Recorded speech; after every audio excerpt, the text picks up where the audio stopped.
Quel bonheur de voir ces chiffres. Mais quel bonheur. Le chiffre 3, c'est la note que Yamal a reçue pour son match. Et c'est amplement mérité. Mbappé, très bonne période. Sur la seconde période, on l'a un peu moins vu, mais comme le reste des attaquants du Real de Madrid. Vinicius, première mi-temps de grande classe. On avait l'impression de le retrouver incroyable. Pendant la deuxième mi-temps, on l'a plus vu, à part deux ou trois percussions. Il s'est sorti à la 70e et il part pas directement au vestiaire.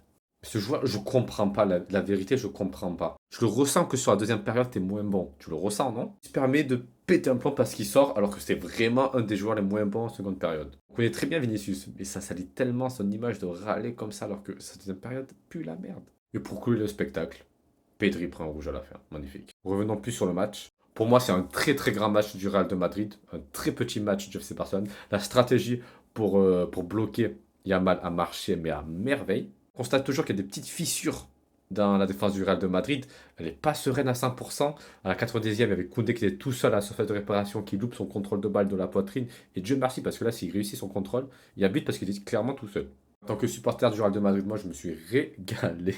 Surtout pour la première période. La seconde période a été un peu plus lente. Mais bah, mon os.